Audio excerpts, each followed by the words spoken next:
guys, so Manila update tayo. Kanina po sobrang lalim po ng baha sa SM Manila at na-upload na rin po natin sa ating YouTube. So ngayon habang pauwi po tayo, update din po natin yung kalsada. Dito po tayo sa may malapit na tayo sa may Recto, Rizal Avenue tayo. August 22, 2025. Ito po ang ating update. Tingnan po natin yung mga may bahang lugar. Dito wala po. And sa may Taft Avenue naman kanina, nagkaroon po ng declogging operation ang DPS. Ayan, at kanina po ay nagkaroon po ng libreng sakay ang ating Smart Police led by PCMS Gerardo Bitubera, ang Manila Hawkers, at ang MTPB Operation MDSW. Ayan, nagkakaroon po kanina ng libreng sakay sa tapat po ng SM Manila. Ang dami pong mga na-stranded kanina, kaya saludo po sa lahat ng mga kawani na nagtulong-tulong po para po sa mga na-stranded na mga pasahero or mga kababayan natin.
Thanks God, mainit na po at humupa na po yung baha sa may SM Manila, tsaka sa may kanina sa may Taft.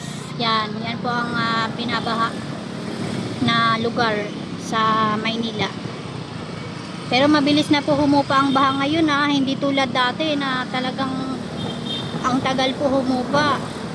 Dahil po yan sa tulong-tulong ng ating kawani ng pamahalaan. Kung natatandaan po ninyo, declogging operation po, kaya inalisan na po ng mga burak, mga basura, yung mga drainage natin.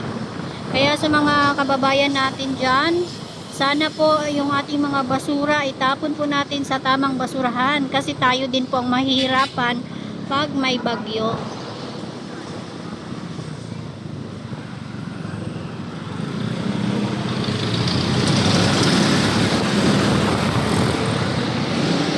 So far dito sa ating dinaanan ngayon walang baha, pero panoorin nyo po itong ating video hanggang dulo.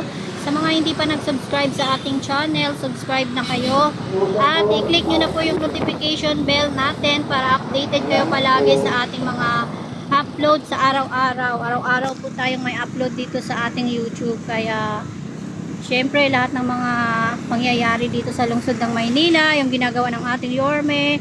Yan, meron tayong isang channel na Isko Moreno Fans sa Gidli. Doon po ako nagla-live pag may event si Yorme. Yan, subscribe nyo na rin po yung aking second channel, Isko Moreno Fans sa Gidli. Lagi po tayong naka-live doon pag may event si Yorme. So kanina nga po kasama natin ang MDSW headed by Sir J. De La Puente, Director ng MDSW. So nagkaroon po kanina ng mga daycare teacher oath taking po.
ngayon sa may District 3 na tayo.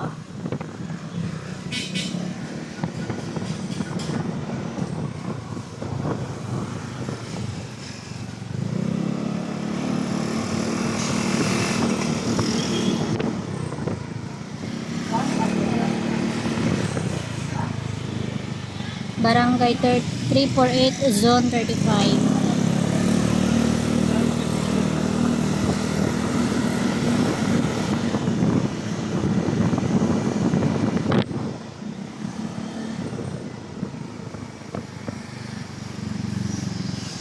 Oh, walang body ko.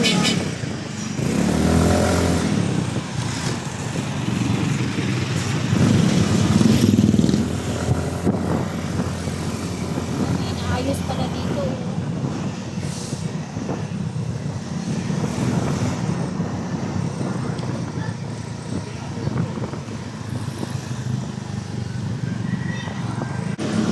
So, nandito na tayo sa may Blooming Street.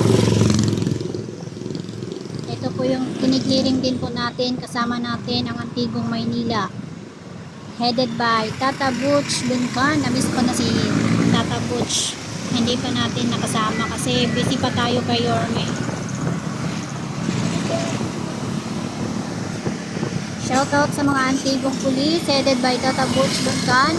Founder by PCMS Gerardo Bitubera. Yan po ang ating masisipag na retired police pero masisipag at malakas yan. So again, salamat sa Diyos dahil wala nang baha kanina kasi nagbagsakan na po yung mga motor sa may tapat ng SM Manila sa sobrang lalim na po ng baha at saka tumirik na po yung jeep kanina. At thanks God naman, hindi naman po natumba. Munti ka na kasing matumba yun eh. Kaya ang dami pa namang sakay. So, nandito na tayo sa Manila North. Manila North Cemetery. So, dito ko natatapusin ang aking update ngayong araw ng Friday. Maraming salamat po sa mga viewers natin. Good morning, good afternoon, and good evening. Kung ano mang oras dyan sa inyo. Ingat kayo palagi.